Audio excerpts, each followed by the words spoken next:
Mi madrastra intentó convencer a mi padre enfermo de firmar documentos falsos para quedarse con sus propiedades, pero cuando grabé la conversación y la llevé ante el juez, fue ella quien perdió su propia casa. Mi madrastra quería que mi papá firmara unos papeles que no importaban, mientras él ni siquiera podía leerlos. Eso fue lo que me hizo sospechar. No era solo su tono de voz. Era el momento, el lugar, su urgencia. Y el hecho de que mi papá, Luis, apenas podía sostener un bolígrafo. Me llamo Elena, tengo 29 años. Vivo a 20 minutos en auto de la casa de mi papá, pero durante los últimos meses, lo visité casi todos los días. Después del derrame que sufrió, quedó con problemas de movilidad y de habla. Y aunque Patricia, su esposa desde hacía 8 años, aseguraba que se encargaba de todo, algo no me cerraba. Cuando llegaba, ella casi nunca estaba. Decía que iba al súper, que tenía cosas del banco, que no podía quedarse pegada todo el día. Pero la casa estaba sucia, el refrigerador vacío, y mi papá cada vez más delgado. Una tarde, lo encontré temblando. Tenía los pantalones mojados, la camisa abierta, y unos papeles en la mano. Ni siquiera me reconoció al principio. Patricia entró minutos después, con una bolsa de pan. Me saludó como si nada. Y cuando vio los papeles, se los quitó rápido de las manos. Son unos trámites de rutina, me dijo. Cuestiones médicas y bancarias. ¿Y por qué los firma él si no los entiende? Su mirada cambió como si ya hubiera decidido algo a espaldas de todos. Me fui ese día sin decir nada, pero me llevé fotos de los papeles. Eran formularios de cambio de titularidad. En resumen, buscaba que la casa, el auto y la cuenta de ahorro pasaran a nombre de ella, por si a él le pasaba algo. Yo no soy abogada, pero algo me decía que eso no era legal. Ni justo. Así que decidí hacer algo. Y lo que descubrí cuando revisé los archivos completos. No era un trámite de rutina. Era una trampa. Una trampa para quitarle todo. Y esta vez, no pensaba quedarme callada. No fue solo una vez. Patricia había intentado que mi papá firmara documentos 3 veces. Y siempre lo hacía cuando estaba solo. Lo supe porque revisé las cámaras que yo misma instalé en la sala meses antes, justo después del derrame. Mi papá me lo había pedido.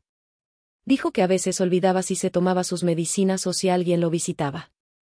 Nunca imaginé que esas cámaras grabarían algo así.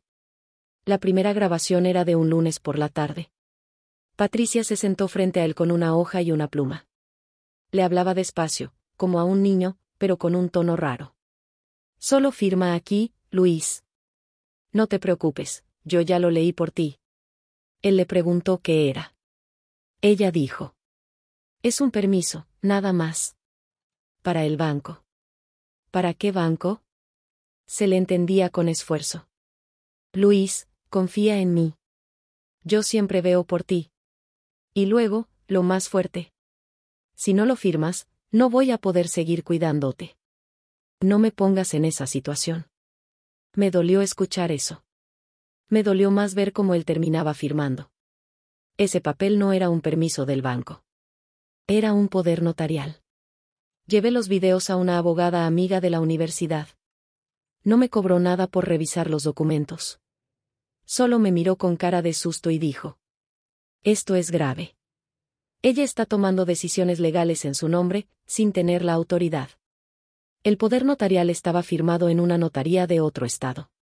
Una que Patricia había usado antes, para no hacer fila, según le dijo una vez a mi tía. Mi papá no había salido de casa en meses. Entonces, ¿cómo firmó allá? Falsificación. Presión. Abuso. La abogada dijo que podíamos armar un caso. Pero necesitábamos más pruebas. Así que volví a la casa con una idea en la cabeza, grabarla en el momento exacto. No era fácil, pero sabía que si ella insistía una vez más, tenía que estar lista. Coloqué un grabador de voz en la lámpara de la sala. Y esperé. Ese mismo viernes, Patricia volvió a intentarlo. Luis, esto es por tu bien. Firma, por favor. Su voz era más fría que nunca. Y cuando ella mencionó el nombre del notario, supe que ya tenía todo lo que necesitaba. Pero esa noche, escuché a Patricia haciendo una llamada. y lo que dijo al otro lado de la línea me hizo temblar. No se va a dar cuenta. El viejo apenas habla. Y si la hija mete las narices, le cierro la puerta como la última vez. Esa frase.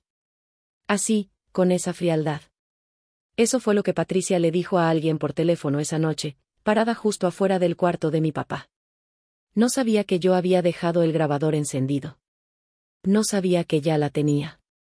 Y lo más grave, no sabía que yo estaba en la cocina, escuchando todo en silencio. No era solo ambición. Era crueldad. Esa noche no pude dormir. Me la pasé escuchando el audio una y otra vez. Y cada vez que lo oía, me daba más miedo por mi papá. Tenía que actuar. Pero con cuidado. Si me apresuraba, podía hacer que ella escondiera los papeles o que se llevara a mi papá. A la mañana siguiente, fingí que nada pasaba. Preparé el desayuno como siempre, le di su medicina a mi papá, incluso le pregunté a Patricia si necesitaba algo del supermercado. Ella solo sonrió. Tráeme café, del que te gusta a ti. Ese fuerte. Me sonó a burla. Como si supiera que estaba jugando conmigo. Ese mismo día, contacté a la abogada y le mandé la grabación completa. Me respondió con una sola línea. Esto es suficiente. Pero necesitamos llevarlo ante el juez lo antes posible. Para hacerlo, teníamos que presentar a mi papá como parte del caso. Eso significaba evaluaciones médicas, pruebas de capacidad y, sobre todo, su testimonio. El problema era que él ya no recordaba todo. Una parte de mí se rompió cuando intentó hablar con la doctora forense y no pudo decir ni su apellido. Lloró de frustración. Y esa fue la primera vez que lo vi vencido. Hija, ¿por qué estamos haciendo esto? Porque alguien quiso usar tu enfermedad para robarte, papá. ¿Quién? No lo recordaba. Pero sus ojos me dijeron que lo sentía. Mientras tanto, Patricia seguía firme. Se vestía con blusas elegantes, usaba perfume caro, y salía por las tardes con carpetas que no dejaba que yo viera. Un día la seguí. Fue hasta una oficina de bienes raíces. Salió una hora después, hablando por teléfono. Sí, ya están listos los papeles. Solo falta que firme, o lo hacemos pasar por él. Mi sangre hirvió. No lo pensé más. Fui directamente a Servicios Jurídicos de Adultos Mayores y presenté la denuncia. Ellos movieron todo rápido. Citaron al notario, pidieron una revisión de firma, y le notificaron a Patricia que estaba siendo investigada. La casa cambió de energía. Ya no era un hogar. Era un campo de batalla. Patricia empezó a actuar raro. Dejó de cocinar, no hablaba con nadie, solo llamaba a alguien todos los días y decía cosas como: no, aún no me pueden sacar. Ella no tiene con qué probarlo. El viejo está peor. Ni va a saber qué firmó. Una semana después, recibimos una visita sorpresiva. El notario que firmó el poder llegó a casa. Dijo que venía a verificar ciertos documentos. Yo lo vi nervioso. Patricia no estaba. Y cuando el notario vio a mi papá, palideció. Él no es el hombre que vino conmigo ese día. Se le salió sin querer. ¿Cómo que vino con usted? ¿No vino solo? Él se calló. Tomó sus papeles y se fue sin decir más. Al día siguiente, Patricia ya no volvió a casa. Pero eso no significaba que estaba fuera. Al contrario. Desde entonces, mandó a un abogado a amenazar con que ella era la esposa legal y tenía derecho a vivir ahí. La pelea se había vuelto legal. Y yo tenía que estar más firme que nunca. Fueron semanas de audiencias, de revisiones médicas, de abogados tratando de demostrar que mi papá no podía declarar, y otros tratando de probar que sí. Una tarde, el juez pidió que mostrara las grabaciones. Puse la del intento de firma. Luego la llamada. Y finalmente, la conversación donde Patricia hablaba de hacerlo pasar por él. Cuando terminé, la sala estaba en silencio. El juez miró los documentos. Se quitó los lentes. Y dijo algo que todavía me retumba. Este caso no es solo de herencia. Es de abuso. Iba a ser tratado como tal. Patricia no estaba ese día. Pero su abogado se quedó sin palabras. Un día después, ordenaron su comparecencia obligatoria. Y cuando la citaron de nuevo, no fue al juzgado. Fue al juzgado con una orden de desalojo de su propia casa. Y cuando creí que nada más podía pasar, alguien tocó mi puerta a las 3 de la mañana. Traía un sobre en la mano. Y el nombre del remitente era de una notaría en el extranjero. Cuando abrí la puerta, lo primero que sentí fue miedo. El hombre tenía cara de no haber dormido en días. Traía una gorra, un abrigo largo, y temblaba como si llevara horas esperando afuera. Me entregó el sobre sin decir una palabra, asintió con la cabeza, y se fue. El remitente decía, Notaría González y Ramírez, Barcelona, España. Yo ni siquiera sabía que mi papá había salido del país en los últimos años. De hecho, juraría que nunca pisó Europa. Me temblaban las manos. Abrí el sobre, y lo primero que encontré fue una copia de un testamento. Firmado. Sellado. Legalizado en España. Y una nota escrita a mano. Por si algún día no puedo hablar por mí mismo. Para mi hija. No para ella. Era letra de mi papá. Y fue fechada 2 años antes de que se enfermara. Llamé a mi abogada esa misma noche. Me pidió que no dijera nada todavía. Ese testamento podía cambiar todo, o podía volverse un arma de doble filo si lo usábamos mal. Mientras tanto, Patricia regresó a la casa como si nada. El juez no puede sacarme sin que me demuestren que fui yo, dijo, con esa voz fingida de víctima que siempre usaba cuando las cosas se le iban de las manos. Yo no respondí. Solo la grabé. Cada palabra. Cada gesto. Y cada conversación que tenía por teléfono.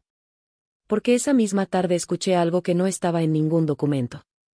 Si logramos que firme esos papeles nuevos, lo puedo vender todo en 2 semanas. Ya tengo comprador. No era una suposición. Era un plan. Uno que ella pensaba ejecutar en menos de 15 días. Mi abogada preparó una denuncia formal y solicitó medidas cautelares. Mientras tanto, yo preparaba algo más grande. Solicité una audiencia pública. Con todos los documentos. Con todos los audios. Y con el testamento nuevo que había llegado desde Europa. Y sobre todo, invité a toda la familia. Incluida su propia hija. Sí, Patricia tenía una hija de un matrimonio anterior. Nunca hablaba de ella. Pero yo la encontré en redes, le conté lo que estaba pasando, y le mandé las pruebas. Su respuesta me dejó en silencio. Siempre sospeché que le hizo lo mismo a mi abuelo. Nunca tuve pruebas. Pero gracias por esto. Voy a estar ahí. El día de la audiencia, la sala estaba llena. Mi papá entró en silla de ruedas, pero con la cabeza en alto. Tenía días buenos y días malos. Ese fue un día bueno. Cuando Patricia nos vio, se rió. Como si supiera que nada podía pasarle. Hasta que mostré el testamento. Hasta que el notario español fue llamado por videollamada. Hasta que el juez preguntó: ¿Esta es su firma, señora Patricia? Y ella, por primera vez, titubeó. No, no sé, tal vez. Señora, esto no es una opinión. ¿Reconoce esta firma o no? Patricia empezó a sudar. Se levantó de la silla. Intentó salir. Y en ese momento, su propia hija se le paró enfrente. Ya basta, mamá. Fue como ver un espejo romperse en vivo. Patricia se desplomó. Lloró. Y dijo que ella solo quería asegurarse de tener algo cuando él muriera. El juez no mostró compasión. Usted no solo violó su confianza. Violó la ley. La propiedad se suspende. El poder queda anulado. Y se abre un proceso penal por intento de fraude. Ese día no solo recuperé el control legal. Recuperé la dignidad de mi papá. Pero esa noche, alguien dejó una nota en la puerta de la casa. Y cuando la leí, todo volvió a temblar. No creas que esto ha terminado. Patricia no actuó sola. Revisa la cuenta de tu papá. Verás quién más está metido. Me quedé mirando esa nota durante varios minutos. El papel era del mismo bloc que usábamos en la cocina. La letra no era de Patricia. Era de alguien más. Y lo peor era que yo ya había visto esa caligrafía antes. Fui hasta el estudio de mi papá, busqué una libreta antigua. Y se me cayó el alma cuando comparé las letras. Era de Fabián. Mi primo. El mismo que me ayudó cuando Patricia empezó a controlar todo. El que me había jurado que estaba de mi lado. Ese mismo día revisé los movimientos de la cuenta de mi papá. Solicité el historial bancario completo. Había transferencias extrañas. Montos grandes, enviados a una cuenta conjunta. ¿Adivina el nombre del otro titular? Fabián. No solo sabía lo que Patricia hacía. Era parte del plan. Mi mente se fue directo a los días en los que yo confiaba en él. Cuando me dijo que estaba conmigo hasta el final. Cuando me consolaba mientras veía a mi papá apagarse. Me sentí traicionada de una forma que no sé cómo describir. No era dolor. Era ver cómo cada vez que me abrazó. Estaba calculando algo. Fui directo con mi abogada. Ella se quedó en silencio. Tenemos que actuar ya, me dijo. Pero esta vez no será solo por lo civil. Vamos penal. Y vamos con todo. Presentamos la nueva denuncia. Y el juez solicitó que Fabián se presentara a declarar. Pero él no apareció. Lo buscaron en su casa. En su trabajo. Con su novia. Con su madre. Y nadie sabía dónde estaba. O al menos. Eso decían. Patricia fue citada de nuevo. Esta vez no lloró. No actuó. Solo pidió hablar con el juez, en privado. Yo no sabía lo que estaba pasando. Hasta que, al salir de la sala, el juez me miró fijamente y dijo: tiene que prepararse. Su madrastra decidió colaborar. Y lo que dijo, puede cambiar toda la historia. Entonces supe que Fabián había ido demasiado lejos. Mucho más de lo que yo pensaba. Esa noche, me senté junto a mi papá. Le leí todo lo que había descubierto. Él no hablaba mucho. Pero cuando escuchó el nombre de Fabián, una lágrima le corrió por la mejilla. ¿También él? Sí, papá. También él. Al día siguiente, llegó la bomba. Patricia había confesado que Fabián le propuso acelerar el proceso de ventas y mi papá empeoraba de salud. Y no solo eso. Habían tratado de cambiarle la medicación. Sin decírmelo. Eso ya no era solo fraude. Era intento de homicidio. El juez autorizó una orden de búsqueda.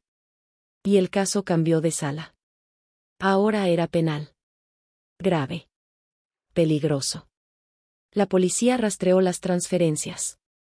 Y descubrieron que parte del dinero había sido movido a una cuenta en otro país. Esto se planificó con meses de anticipación, dijo uno de los agentes. No era solo codicia. Era una red. Y Fabián. Era el vínculo entre todos. Días después, lo encontraron. En otro estado. Registrado en un motel barato, bajo un nombre falso. Con documentos falsificados. Lo arrestaron en el acto. Y ahí no terminó. Porque en su celular encontraron algo peor. Audios. Muchos. Uno de ellos grabado el día que Patricia convencía a mi papá de firmar. Pero lo más grave era otro. Uno donde Fabián decía: si lo hacemos bien, en 3 meses está muerto y no tenemos que compartir nada con nadie. Esa frase me destrozó. Pero también me dio fuerza. Llevamos ese audio al juez. Y fue suficiente. La propiedad fue liberada. Se anuló cualquier intento de traspaso. Y Patricia fue condenada a prisión domiciliaria. Pero Fabián fue acusado formalmente por tentativa de homicidio y fraude agravado. Mi familia se partió en dos. Unos me abrazaban. Otros me culpaban. Algunos no decían nada. Y entre todo ese caos, mi papá tuvo una recaída. Lo internaron de urgencia. Yo estuve con él cada minuto. Cada noche. Cada examen. Y justo cuando parecía que lo habíamos perdido, abrió los ojos. Me miró. Y dijo: gracias por no rendirte. Pero antes de celebrar, Me llegó un sobre sin remitente. Con una foto de Fabián. Con otra persona. Una mujer. Desconocida. Con un texto atrás. Ella fue la que inició todo. Patricia y Fabián solo fueron peones. ¿Quién era esa mujer? ¿Qué relación tenía con todo esto? ¿Por qué nadie la había mencionado antes? Actualización 1. Hola de nuevo. Han pasado unas semanas desde que compartí mi historia. No esperaba tanta gente escribiéndome desde tantos lugares diferentes. ¿Desde dónde me están leyendo ahora? Gracias por los mensajes, los consejos, el apoyo. De verdad. Me ayudaron más de lo que se imaginan. Ahora puedo contarles lo que pasó después de que recibí esa fotografía. La del sobre sin remitente. La mujer desconocida con Fabián. Y esa frase que aún tengo grabada. Ella fue la que inició todo. Patricia y Fabián solo fueron peones. Yo no sabía por dónde empezar. Fui directo a los abogados, les mostré la foto. La escanearon, la ampliaron, intentaron identificar a la mujer. Pero no aparecía en registros vinculados al caso. Fue mi papá quien rompió el silencio. Estábamos en el hospital. Yo tenía la foto en la mano. ¿La conoces? Le pregunté. Y fue como si algo dentro de él se desconectara por un segundo. Se quedó en silencio. Su rostro palideció. Y luego dijo algo que nunca pensé escuchar. Se llama Nora. Fue mi primera esposa. Esa frase cambió todo. Sí, mi mamá era su segunda esposa. Y Nora, según él, había desaparecido del país hacía más de 20 años. Pensé que ya no vivía aquí, dijo. Nunca imaginé que volvería. Yo no sabía qué pensar. Le pregunté por qué se separaron. Y lo que me contó, hizo que todo empezara a tener sentido. Ella tenía contactos. Gente con dinero.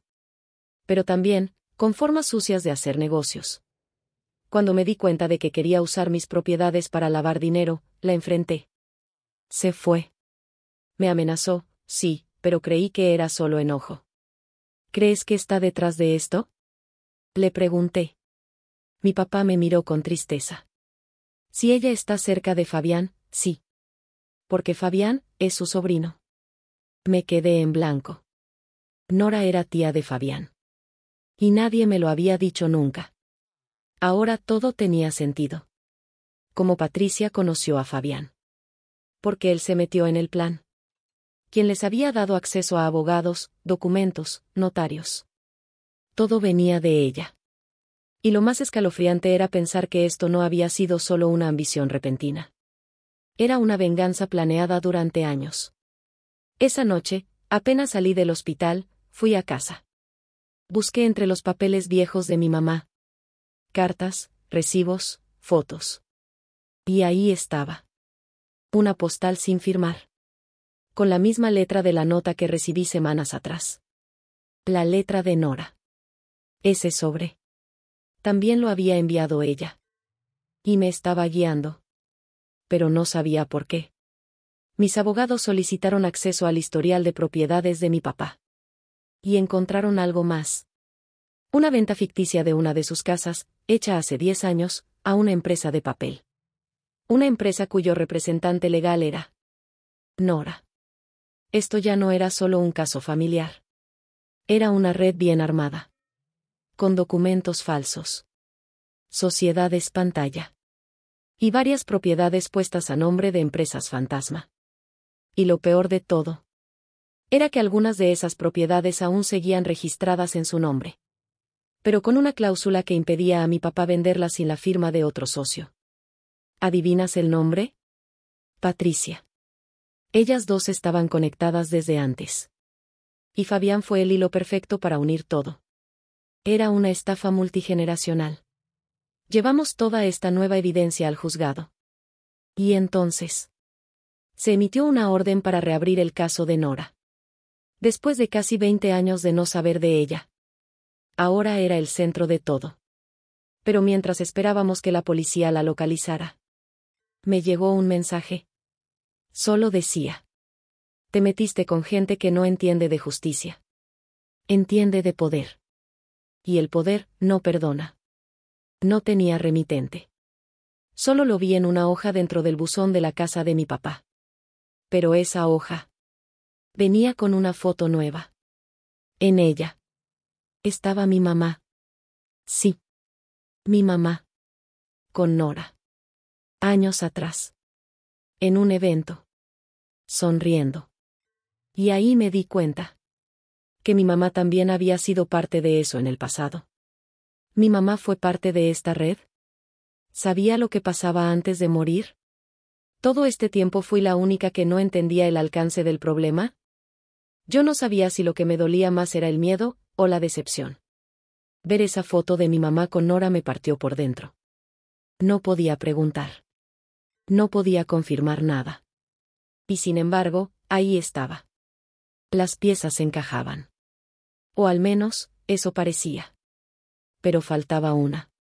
Faltaba saber qué había realmente detrás de todo esto. Días después, citaron a Nora.